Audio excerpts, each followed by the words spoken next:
Hi, welcome back to the channel. If you've been here before, welcome to the channel if you're new here. My name's Will and you're watching.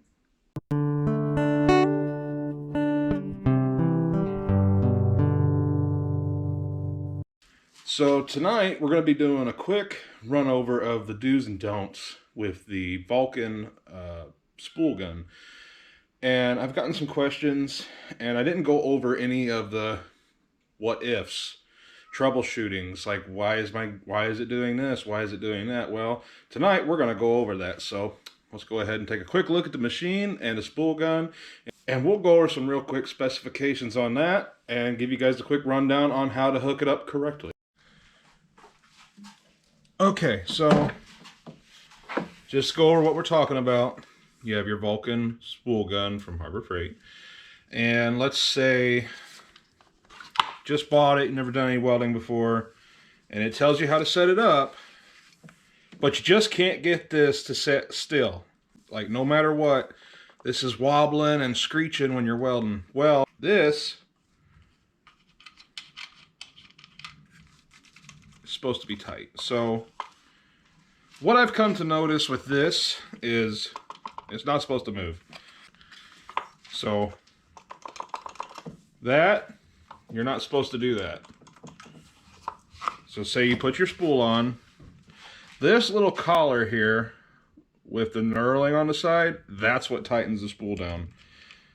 So you'll put that on, and don't be afraid to grip it. Like, put it on till there's no movement, but not so tight that you can't freely move the spool. You don't want it wobbling, but you don't want it too tight. And this is just a placeholder. So you'll go ahead and put that on.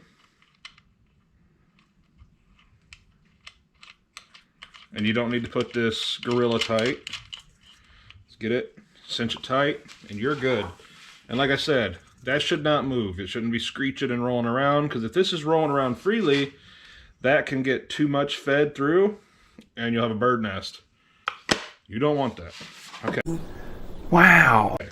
On to the next thing about this spool gun that I've noticed.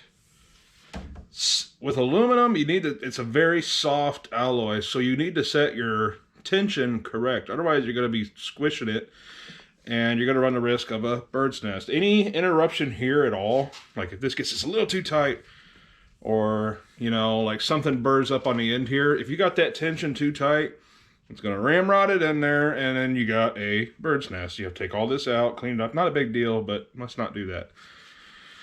So to set your tension correctly, I can get some light in here. Set your tension correctly is this right here. Now, when you set in this, like again, you don't want it gorilla tight, but you want it enough to where you can't pull this wire back out. You want it just gripped right. Or the correct way to do that would be, go ahead and fire the machine up, put a block of wood down, push the wire down on it, pull the trigger, and if the wire curls around but doesn't stop, you're good. If the wire, you'll know you did it too tight if it hits it and shoves back up in there and creates a bird nest, and it won't move at all if it's not tight enough. It's a kind of a rudimentary way to test it, but that's the way I test it and the way I've always been told to test aluminum. So we're going to go on to the correct polarity. Now when you're doing your polarity, and I'll show a quick video right here. Ready for absolute chaos.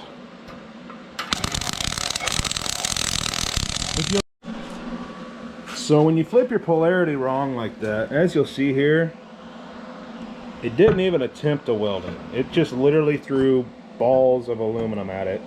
So I'm going to fire this up, and we're going to do a couple things wrong. I'm out of gas because I left it on the last video, and it's all gone. So, yay. Go ahead and try to lay a weld here.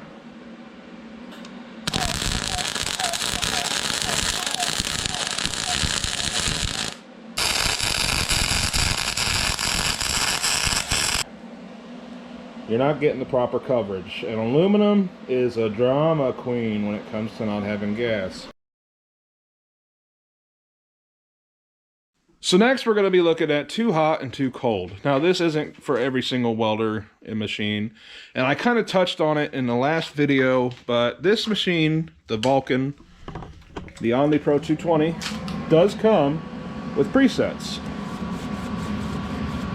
So again, this video is going to be dedicated to just showing you how to set up and operate your spool gun correctly. So I'm going to go ahead and start over. So you've got MIG, you got your MIG, your flux core, stainless, and your spool gun.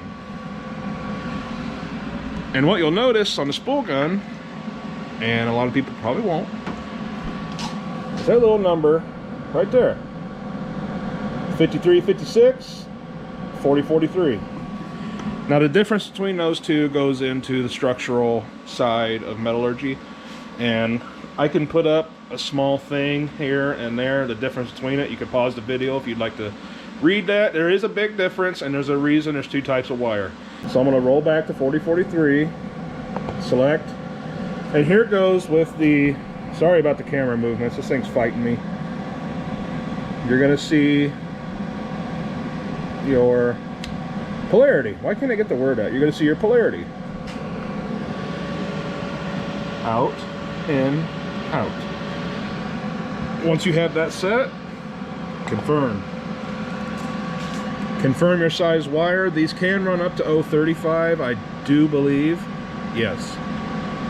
And your thickness goes in gauge, so yeah, I was right, 1/4 inch. It goes up to 1/4 inch, 3/16. 10 gauge, which is 1/8 inch, right around there. And then the real thin fun stuff, 16 gauge. And we're not going to be doing that. I'm just showing you how to set that. Find your thickness, confirm it. So now you're in the ballpark. So I've touched on it in the last video. This is okay to get you somewhere, but always have a scrap piece, because these settings are not going to be fully to it. Everybody's application is going to be different, so don't take this as the Bible. This is just how to set it up, how to use your machine, because it could be cold out, it could be hot out. Aluminum is such a weird creature. It's a heat sink. If you'll notice on the back of a computer or an old car stereo, there's aluminum fins back there. That's because it's a heat sink. It's fantastic. It's pulling heat away. And when you've been welding on it, it's holding in a lot of heat. It takes it and dissipates it. But while you're doing the welding, it doesn't show signs of it's hot. So it's real easy to blow through, and I will show you on the back what that looks like. So when you're looking for an aluminum weld, you don't want to blister it. This is called blistering. And if you're anywhere, you know, if you're a decent human being, you will not leave it like that. And that just means you've eaten too much of the parent metal away. If you can see the little undercut there, and you are literally pushing it through the other side. This is all filler wire, and it may sound like, yeah, it went all the way through, it's strong. That's not the case. So you don't want blistering. A little bit, heat signatures, okay. You don't want to blister it though. So next on the list here, I'm going to show you guys a good aluminum weld. This weld here is a little too warm. As you can see the end, I blew it out. The start off was too cold because there was too big of a tack, and it got, as it went down the way, it got hotter and hotter and started sinking. So when it started doing that, it started getting blistering. Started off cold, getting hot, and if you notice, it actually cracked because it started at the blister. So you don't want too hot. You never want too hot. It sounds like, I'm gonna crank it up, man. Crank that hog. No, don't crank the hog. Not with aluminum. So this, it is a little too cold. It's not warm. It's about right. It could be a little warmer. I'd like to see a little more burning on the top there, but this is gonna be what you're looking for. You're gonna have a pretty severe angle on it. Probably about like so. You don't want to ever pull in contaminants. So if you're welding like this, you're pulling in contaminants, you're going to get black, sooty, nasty welds. You always want to push the contaminants out. So every time it's spattering out, you're pushing all that crap out, you're keeping a nice flow, and you're keeping the heat moving. So what I do, and you're an adult, you can do whatever you want. figured it. You figured it. Figured it. Figured it. I'll hold. You can hear it. It sounds like it's a satisfying push. So you'll hold, move forward slightly, hold slightly, hold slightly.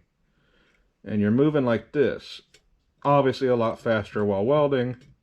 But when you're doing that, you're overlapping your weld. Or you could just do a standard hold, one solid. Some places don't like the nickel look. I think it's proper and the way to do it.